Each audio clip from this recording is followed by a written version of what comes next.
ये बल्कि रीड्राइंग Pakistan budget part 2 के अंदर बड़ी डिटेल में बात की थी।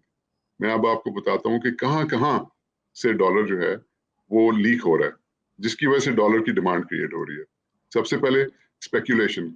इस वक्त हमारी जो मनी सप्लाई है 9 ट्रिलियन रुपीज इस वक्त जो है 9 ट्रिलियन रुपीज का कैश जो है वो मार्केट में फ्लोट कर रहा है, जो बैंकों में नहीं है। 9,000 अरब रुपया फ्लोट कर रहा है वो लोगों ने, इसलिए कि वो यानी कि बैंक में अगर आप रखें तो 20% से ज्यादा मिलता है। वो कहते हैं नहीं, अगर हम कुछ और लें तो उससे भी ज्यादा मिलेगा, यानी कि डॉलर लें। सो डॉलराइज होना शुरू हो गई है इकॉनमी। ऐसे ऐसे लोग भी इसको खरीदना शुरू हो गए हैं जिनका कोई ताल्लुक वास्ता ही नहीं है। सो 9 ट्रिलियन रुपीज। सो हमारी एस्टिमेशन जो थी वो आज से 1.5 महीना पहले वो ये थी कि तकरीबन 5 बिलियन डॉलर जो है वो कैश लोगों के पास पड़ा हुआ है इस वक्त। अब शायद ज्यादा हो गया हो। ठीक है जी। उसके बाद हमने बहुत ज्यादा इसके ऊपर बात की है। रजा भाई, आपको पता, मेरी तो उंगलियां आर्टिकल लिख लिख के जो है टूट गई हैं और मैं बोल बोल के थक गया हूँ कि ये हम 150 मिलियन लीटर पर मंथ का तखमीना है जो हम ईरान से स्मगल कर रहे हैं ऑयल, पेट्रोल। 150 million litre. और मैंने बताया था वो तकरीबन 9.5 लाख बैरल्स बनता है और आज की प्राइस $88 पर बैरल। उसको 12 महीने से मल्टीप्लाई करें तो ये ओवर $1 बिलियन जो है वो तो हम इंपोर्ट कर रहे हैं इस स्मगलिंग के थ्रू। ठीक। सो 5 बिलियन की आपने डिमांड क्रिएट कर दी घरों में रख के। ये मैं आपको बड़े कंजर्वेटिव नंबर्स दे रहा हूँ। 1 बिलियन आपने पेट्रोल उधर से इंपोर्ट करना शुरू कर दिया। ठीक है। अब ये सब कुछ ये ऑफिशियली नहीं हो रहा, राइट? अच्छा स्मगलिंग है जी। जी जी, स्मगलिंग है, मैंने कहा जी। स्मगलिंग, ये स्मगलिंग हो रही है। अच्छा, इसके ऊपर उतना ही आप लगा लें, edible oil, pulses, chemicals, rubber वगैरह जो है वो 1 बिलियन वो हो गया। अखवान ट्रांजिट ट्रेड जो है 750 मिलियन की।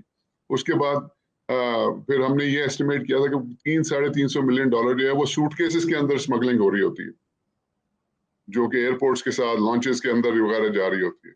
उसके बाद जनाब ऑफिशियल जो रेमिटेंसेज हैं, क्योंकि 30 रुपए का फर्क है, वो मतलब आपका 335 रुपए का अनऑफिशियल रेट है, मार्केट का रेट है। तो लोग जो है वो बजाय ऑफिशियल चैनल के वो हुंडी के थ्रू भिजवा रहे हैं। सही। तो यहाँ पे हमने बड़ा कंजर्वेटिव एस्टिमेट लगाया था कि 7.5 बिलियन इधर से लीक हो रहा है। कुछ 4.5-5 टन सोना जो है वो हमारी रिक्वायरमेंट है, जो हमारी शादियां होती हैं और जो ज्वेलर्स वगैरह, वो $67 के ऊपर अगर आप उसको लगाएं तो वो 300-350 मिलियन डॉलर ये बन जाता है सोना। फिर अंडर इनवॉइसिंग जो है और एक्सपोर्ट प्रोसीड्स विदहोल्ड करते हैं ऑल दैट, वो $15-16, वो $16 बिलियन वो हो जाता है। ठीक है। तो ये तकरीबन $32 बिलियन मैंने लास्ट टाइम भी ये गिनवाया था। अच्छा, इसके ऊपर आप लगाएं टोबैको जो है उसकी स्मगलिंग हो रही है। 20 करोड़ पैकेट हम जो हैं वो स्मगल करते हैं सिगरेट्स के। टायर जो हैं आपके 65% टायर स्मगल होते हैं। आपकी फार्मास्यूटिकल ड्रग्स वगैरह जो हैं वो अलग स्मगल होती है। चाय जो है 45% चाय हमारी स्मगल होती है। ये सारी ये 4-5 चीजें, ये 600 बिलियन रुपया यानी कि $2 बिलियन की ये स्मगलिंग हो रही है। तो मतलब है कि सब कुछ आपकी नाक के नीचे हो रहा है। तो अगर आप नहीं रोकेंगे तो फिर किस बात का रोना है ना मुझे। अगर मैं आपको ये बात ओपनली मीडिया प्लेटफॉर्म पे बता रहा हूँ तो इसका मतलब है कि जो अरबाब इख्तियार हैं उनको भी पता होगा, जाहिर है। 100%।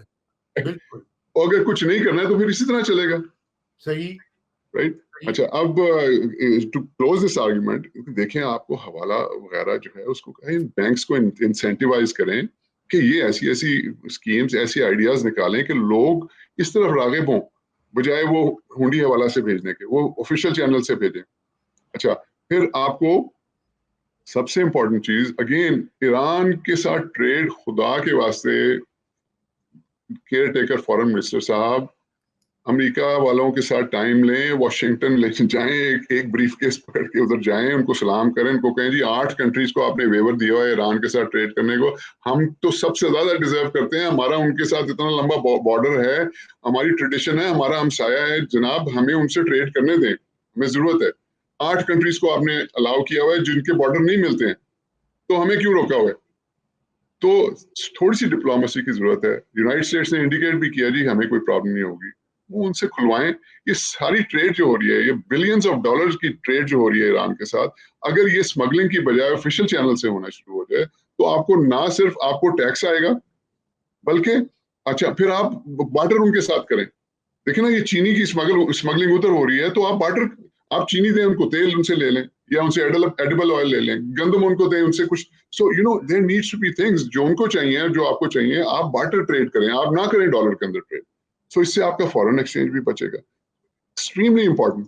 And finally couple of other, देखिए, अगर स्मगलिंग हम कर्ब आयरन हैंड से नहीं करेंगे तो हमारी कंपेटिटिवनेस जो है उसके लिए पॉइजन है।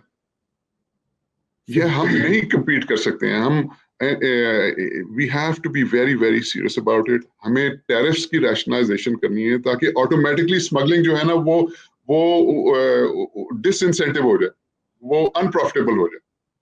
सो थोड़ी थोड़ी कुछ ऐसी चीजें। और फिर हमारा फेवरेट डिपार्टमेंट जिसकी बहुत ज्यादा इसके अंदर इन्वॉल्वमेंट है, एफबीआर, उसका भी को खुदा के वास्ते कुछ कर लें इस फॉर्म में। तो यू नो ये जितनी भी बातें हमने की हैं, तकरीबन हर किसी में ये डिपार्टमेंट इन्वॉल्व है।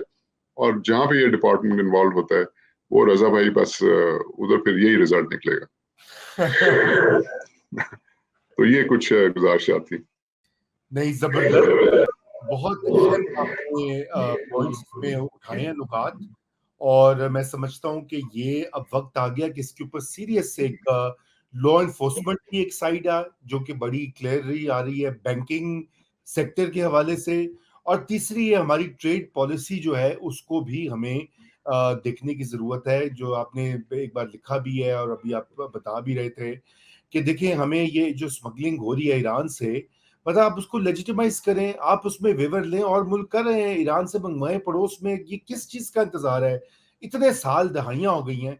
बहरहाल जी देखें, हमने तो ये सॉल्यूशंस जो हैं, ये जो मुमकिना हल मौजूद हैं, नजर आते हैं। हमारा तो ये काम है हम ये पहुंचाएं, आवाम तक पहुंचाएं, और जो देख रहे हैं पॉलिसी मेकर्स वो भी इसको देखें, और कम से कम इनमें से एक दो तीन पे भी अमल हो तो कोई कहीं ना कहीं हमारे पाकिस्तानी अवाम का और पाकिस्तान का फायदा हो सकता है। तो मेरे ख्याल से आज के लिए ख्वाजा साहब इतना ही काफ़ी है, क्योंकि मैं चाहता हूं कि कुछ हम अगले हफ्ते के लिए भी रखें कोई और सॉल्यूशंस और टॉपिक्स, और इंशाल्लाह नेक्स्ट संडे को नाजरीन हम फिर हाजिर होंगे। तब तक के लिए खुदा हाफिज।